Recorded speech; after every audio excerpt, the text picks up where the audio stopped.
Corea del Norte tiene el ejército de hackers más agresivo del mundo. Cada año roba miles de millones de dólares para financiar sus misiles nucleares. Pero todo ese poder tembló cuando un solo hombre decidió vengarse desde Florida. En este vídeo veremos cómo los espías norcoreanos cazaban hackers occidentales, cómo un hacker solo diseñó uno de los contraataques más brillantes de la historia de Internet y por qué el Pentágono quiso aprender de él en lugar de arrestarlo. Esta es la historia del hacker que apagó Corea del Norte y demostró que algunas veces esperar a que actúe la justicia no es suficiente. Capítulo 1. El ejército fantasma. Para entender por qué Alejandro Cáceres hizo lo que hizo, primero necesitas entender contra quién se enfrentó. Porque Corea del Norte no es solo el país de los misiles nucleares y los desfiles militares que ves en las noticias. Es también una potencia cibernética de primer nivel, quizá la más agresiva, la más desinhibida y la más peligrosa del mundo.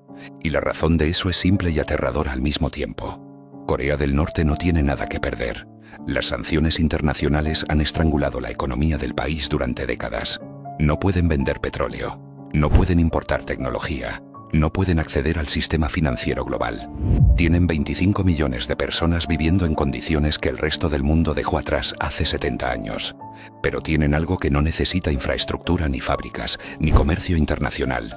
Tienen cerebros, y los han entrenado específicamente para esto.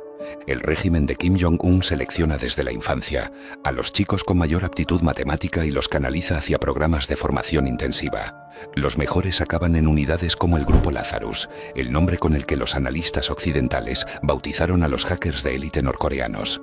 Probablemente no se llaman así entre ellos. Probablemente ni saben que ese es el nombre que les da el mundo exterior. Lo que sí saben es lo que hacen. En 2014 atacaron Sony Pictures y borraron prácticamente todos sus sistemas informáticos en represalia por una película que se burlaba de Kim Jong-un. El daño fue de decenas de millones de dólares. En 2016 intentaron robar casi 1.000 millones de dólares del Banco Central de Bangladesh a través del sistema de transferencias internacionales. Solo un error tipográfico en uno de los mensajes de transferencia les impidió llevarse todo. Con el error incluido se llevaron 81 millones. En 2017 lanzaron WannaCry, el ransomware que paralizó el sistema de salud nacional de Reino Unido. Afectó a hospitales en 47 países y causó daños estimados en 4.000 millones de dólares en todo el mundo. En 2022, el año en que Cáceres lanzó su contraataque, los hackers norcoreanos robaron más de 1.000 millones de dólares en criptomonedas. Solo en ese año. El mayor robo de criptomonedas de la historia hasta ese momento. El dinero va directo al programa nuclear, sin intermediarios, sin sanciones que lo intercepten, sin forma de bloquearlo. Es el esquema perfecto para un régimen que vive al margen del sistema financiero internacional. Y para ejecutar todo esto con la máxima eficacia, el Grupo Lazarus necesita algo muy específico. Necesita las mejores herramientas de hacking que existen. Y las mejores herramientas de hacking no están en manos del gobierno americano. Están en manos de investigadores privados como Alejandro Cáceres. Capítulo 2. La trampa. Enero de 2021. Los analistas del grupo de análisis de amenazas de Google, el equipo interno que monitoriza las campañas de hacking de Estados-nación, detectan algo inusual.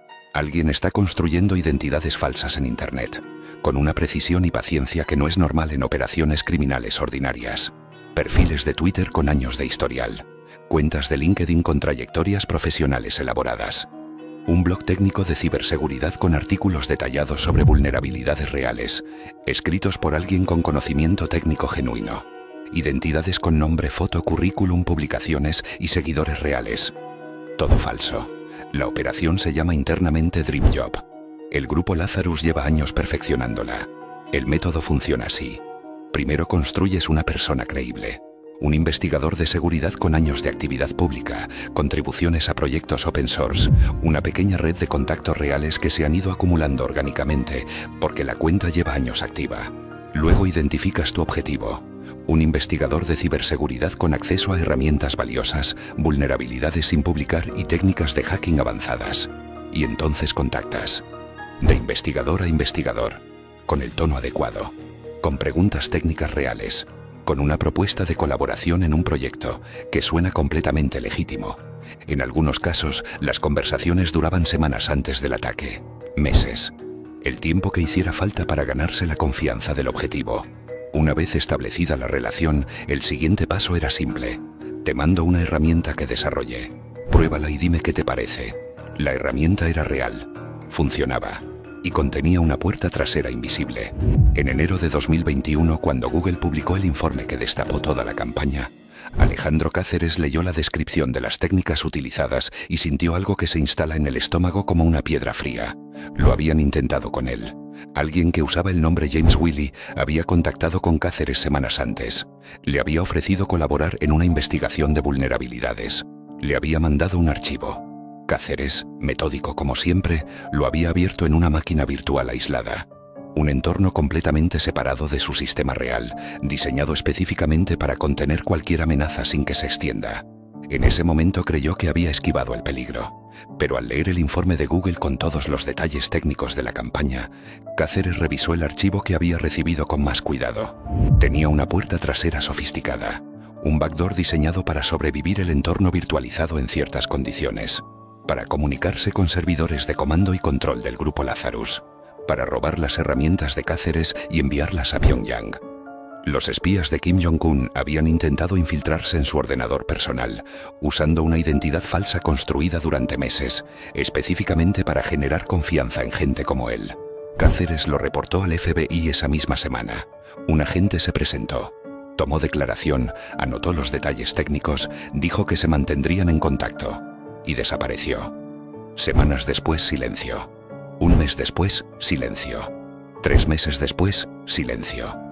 Cáceres habló con otros investigadores que habían sido objetivo de la misma campaña. Todos contaban la misma historia. El FBI había tomado nota. Y luego nada. Ningún seguimiento. Ninguna acción visible. Ninguna señal de que el gobierno americano estuviera haciendo algo con la información que le habían dado.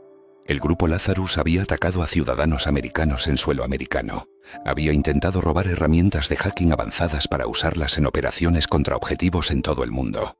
Y la respuesta del gobierno más poderoso del planeta fue tomar un formulario y archivarlo. Para Cáceres, ese silencio no era pasividad burocrática. Era un mensaje. El mensaje era que este tipo de ataques no tienen consecuencias. Que Corea del Norte puede atacar a quien quiera y el precio a pagar es exactamente 0. Y si ese era el mensaje que Kim Jong-un había recibido, alguien tenía que cambiar ese mensaje. Capítulo 3. Estudiando al enemigo. Antes de atacar, Cáceres necesitaba entender exactamente contra qué se enfrentaba. Y aquí es donde la historia da el primer giro que nadie espera. Corea del Norte tiene una de las infraestructuras de Internet más pequeñas y más mal protegidas del mundo. No es una exageración, es un dato técnico concreto. El espacio de IP públicas de todo el país, las direcciones de Internet asignadas a Corea del Norte, son exactamente 4 rangos de clase CE, 1024 direcciones IP en total. Para poner eso en perspectiva, una universidad mediana en España tiene más direcciones IP públicas que el 10º país más militarizado del mundo. Y esas 1024 direcciones están conectadas al resto de Internet a través de 2 proveedores externos. Uno chino, uno ruso.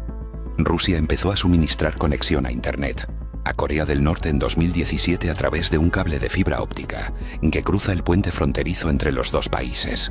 Desde esos 2 puntos de entrada, todo el tráfico exterior de Corea del Norte pasa por un puñado de routers. Varias decenas de servidores en total gestionan toda la presencia digital exterior del régimen. Cáceres empieza a escanear esa infraestructura metódicamente desde su casa en Florida. Y lo que encuentra no le sorprende, le indigna. No hay sofisticación defensiva. No hay sistemas de detección de intrusiones actualizados. No hay parches recientes en los servidores. Lo que hay son vulnerabilidades conocidas desde hace años. Fallos con número CVE oficial, documentados públicamente, con exploits disponibles en bases de datos de seguridad que cualquier investigador puede consultar libremente. Hay un bug específico en la versión de Nginx que están usando, un servidor web muy común que colapsa completamente el sistema. Si le mandas una petición HTTP con un encabezado ligeramente mal formado, no hace falta código especial, no hace falta acceso privilegiado. Solo saber que el fallo existe, saber cuál es la versión vulnerable y apuntarle con la petición incorrecta. Versiones antiguas de Apache, con agujeros documentados públicamente. Software sin actualizar durante años. La infraestructura digital de un estado nuclear mantenida, con el nivel de diligencia de alguien que nunca espera que nadie la ataque. El régimen que había mandado a sus mejores ingenieros a construir identidades falsas durante meses para robar herramientas avanzadas a investigadores occidentales tenía sus propias puertas sin cerrar desde hacía años. Cáceres llega a una conclusión que es tan simple como demoledora. Puede hacerlo, no como una gran operación que requiere meses de preparación y un equipo de 20 personas. Él solo con su portátil, con servidores alquilados en la nube, por unos pocos cientos de dólares al mes, con scripts que puede escribir en días. La infraestructura exterior de Corea del Norte es un test de penetración de nivel medio. El tipo de trabajo que Cáceres hace regularmente para sus clientes corporativos a través de su empresa de ciberseguridad. Hyperion Grey. No el desafío técnico más difícil de su carrera. Algo que ya sabe hacer. Lo que es diferente es el objetivo. Escribe el código durante las semanas siguientes. Un sistema automatizado que escanea continuamente los routers y servidores norcoreanos, detecta cuáles están respondiendo y los bombardea con peticiones diseñadas para explotar sus vulnerabilidades específicas hasta que colapsen. Cuando uno se recupera, el script lo detecta y vuelve a atacarlo, sin intervención manual, sin necesidad de que Cáceres esté mirando la pantalla en todo momento. Un ataque de denegación de servicio, pero con precisión quirúrgica basada en las vulnerabilidades concretas de cada sistema. No el tipo de ataque masivo e indiscriminado que cualquier criminal puede lanzar. Para cubrirse, adopta un alias, P4X, pronunciado como la palabra latina pax, paz. La ironía perfecta, forzar la paz a través del castigo. Bajo ese nombre puede atacar desde las sombras, sin nombre real, sin cara, sin nada que conecte los ataques con el investigador de Florida que los está ejecutando. O eso espera. A principios de enero de 2022, todo está listo. Capítulo 4. La noche que se apagó un país. Es tarde. Cáceres está en el sofá de su casa en la costa de Florida. Lleva puesto el pijama, las zapatillas de casa. A su lado, un bol de Takis. En la televisión hay una película. Abre el portátil y lanza los scripts. Los primeros minutos son completamente anticlimáticos. Solo código ejecutándose en silencio. Peticiones viajando a servidores a 14.000 kilómetros de distancia. Nada visible. Nada dramático. Cáceres pausa la película y comprueba el progreso. Primera comprobación. Algunos routers respondiendo más lento de lo normal. Las peticiones tardan el doble en llegar. Señal de que el tráfico está generando carga. Segunda. 2 dominios sin respuesta. Air Koryo, la aerolínea estatal norcoreana, muestra un timeout. La petición sale pero no vuelve. Tercera. 5 dominios caídos. El servidor que aloja el portal oficial del régimen ha dejado de responder. El de las noticias del Estado también. Cáceres abre una herramienta de monitorización externa independiente, un servicio llamado Pingdom, que rastrea el estado de uptime de dominios en tiempo real, desde múltiples puntos del mundo simultáneamente. La pantalla está llena de rojo. No 1 o 2 dominios, no 5. Todos. Absolutamente todos los dominios registrados bajo la extensión .kp, la extensión de Corea del Norte, muestran el mismo estado. Caídos. Cáceres vuelve al sofá. Coge los Takis. Continúa la película, pero cada 30 minutos vuelve a comprobar. Y cada vez que los técnicos norcoreanos consiguen que algún servidor vuelva a responder, los scripts de Cáceres lo detectan en segundos y vuelven a atacarlo. Es un pulso técnico entre un hombre en zapatillas de casa en Florida y el departamento de informática de un estado nuclear. Y el hombre en zapatillas está ganando. Dentro de Corea del Norte casi nadie lo nota. Menos del 1% de los norcoreanos tiene acceso al Internet global. El ciudadano de a pie vive en una intranet nacional completamente aislada del exterior. Una especie de Internet de mentira con páginas aprobadas por el Estado. Lo que Cáceres está tumbando son los canales que el régimen utiliza para afuera, su fachada digital ante el mundo exterior. Pero para el régimen, esa fachada importa. Los sitios de propaganda exterior. Los sistemas de comunicación de la élite con el exterior. La imagen internacional del Estado. Todo cortado. Todo en negro. Durante más de una semana. Mientras tanto, el mundo empieza a notar que algo raro está pasando. Los analistas especializados en monitorizar el tráfico digital norcoreano empiezan a publicar en Twitter. Los gráficos de conectividad de Corea del Norte muestran una anomalía sin precedentes. Oleadas sostenidas de caídas, recuperaciones parciales seguidas de nuevas caídas. El patrón no se parece a un fallo técnico accidental.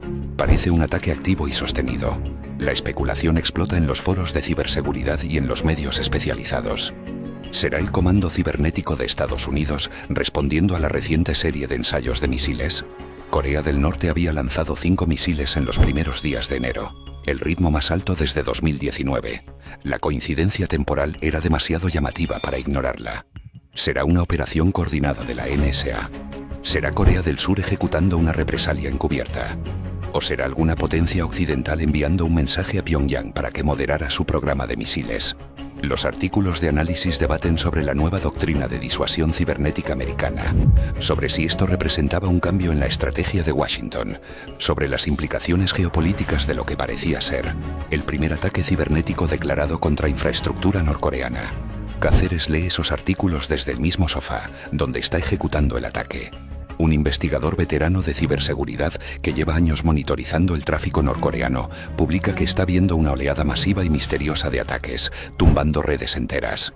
Está perplejo. No tiene idea de quién está detrás.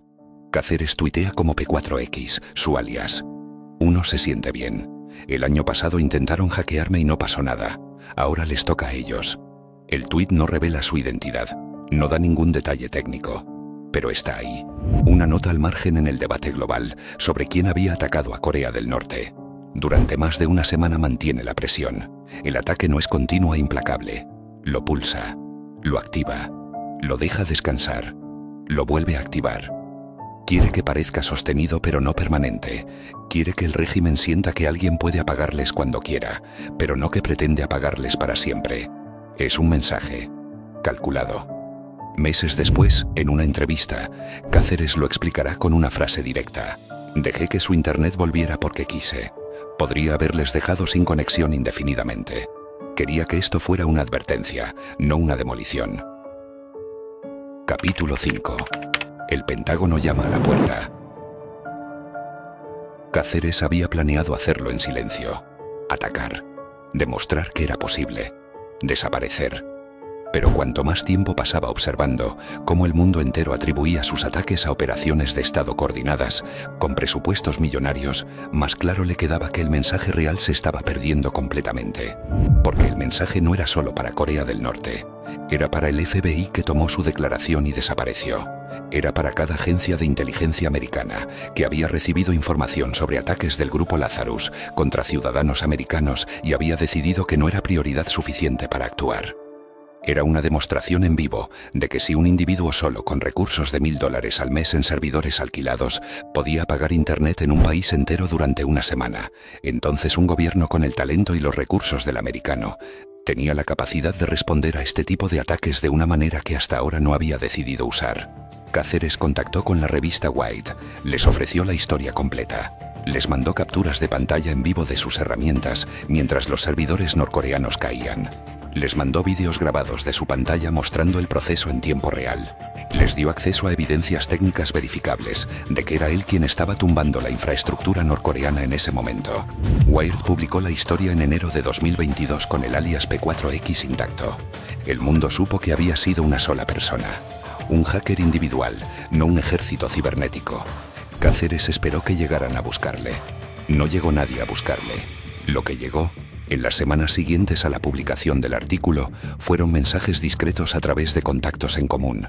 Mensajes enviados no a P4X, sino a Alejandro Cáceres, su nombre real. Lo que significaba que para quien los enviaba, identificar quién era P4X había sido trivial. Cáceres había dado pistas en su propio Twitter, en posts que había borrado después de decidir usar el alias. Un hacker que conocía esos posts había incluso publicado capturas de pantalla de los tweets eliminados sin explicar explícitamente lo que revelaban. Para alguien con los recursos para buscar, la conexión era obvia. Los mensajes venían de personas con conexiones al Pentágono y a múltiples agencias de inteligencia americanas. El gobierno de los Estados Unidos no quería procesarle, quería aprender de él. Cáceres fue invitado a presentar sus técnicas y su metodología ante altos funcionarios del Departamento de Defensa. Fue invitado a reunirse con la NSA. Pasó los 2 años siguientes trabajando con un contratista del Pentágono, cuya identidad acordaron no revelar públicamente para desarrollar y defender lo que llamaban el modelo de fuerzas especiales cibernéticas. El argumento de Cáceres era simple, concreto y devastadoramente obvio una vez que lo escuchabas. El problema con la respuesta americana a los ataques cibernéticos extranjeros no es falta de talento. La NSA y el Departamento de Defensa tienen hackers brillantes. No es falta de herramientas. Tienen capacidades técnicas que hacen que las de Cáceres parezcan juguetes. El problema es la burocracia. Una operación cibernética ofensiva americana tiene que pasar por capas de revisión legal, coordinación entre agencias, autorización política en múltiples niveles. El proceso de aprobación para ejecutar una respuesta a un ataque de Corea del Norte puede tomar 6 meses. Para cuando llega la autorización, el contexto ha cambiado, la oportunidad ha pasado y el objetivo se ha movido. Mientras tanto, el grupo Lazarus actúa en días, en horas, con total libertad. Para igualar esa velocidad, argumentaba Cáceres, necesitas el mismo modelo que él había usado. Operadores individuales o equipos muy pequeños, con profundo conocimiento técnico y capacidad de decisión rápida. Fuerzas especiales, no ejércitos convencionales. Cáceres confirmó que durante esos 2 años ejecutó operaciones de hacking contra otros objetivos extranjeros que no quiso identificar, como demostración práctica de las capacidades del modelo que estaba vendiendo al Pentágono. Hasta dónde llegó esa influencia no puede decirlo públicamente. Lo que sí dijo en 2024, cuando reveló su identidad por primera vez, fue esto. Tanto la NSA como el Departamento de Defensa tienen hackers con mucho talento. Pero cuando se trata de ejecutar operaciones cibernéticas disruptivas, por alguna razón estamos paralizados y tenemos miedo. Y eso tiene que cambiar. Epílogo. La pregunta. Alejandro Cáceres vive hoy con su identidad pública revelada. Ya no es P4X. Es Alejandro Cáceres, fundador de Hyperion Grey. Corea del Norte sigue hackeando. Sigue robando criptomonedas para financiar misiles. Sigue atacando hospitales y empresas en todo el mundo con total impunidad. La semana sin Internet no cambió la política del régimen. No podía cambiarla, pero cambió algo. Demostró que la asimetría funciona en ambas direcciones. Corea del Norte lleva décadas aprovechando la asimetría a su favor. Un régimen pequeño y pobre puede causar daños desproporcionados a objetivos mucho más grandes, porque el ciberataque no requiere lo que requieren las guerras convencionales. No necesitas tanques. No necesitas barcos. Necesitas cerebros con ordenadores y conexión a Internet. Lo que Cáceres demostró es que esa misma asimetría puede invertirse.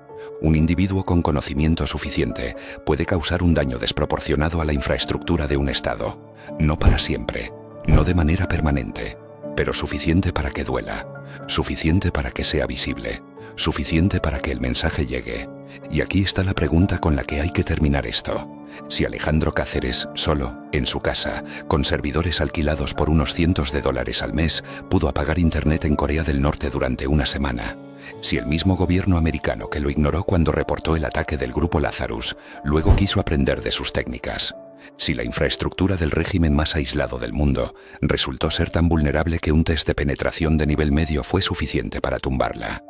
¿Qué excusa tiene el gobierno más poderoso del mundo para no haber respondido a los ataques del grupo Lazarus antes?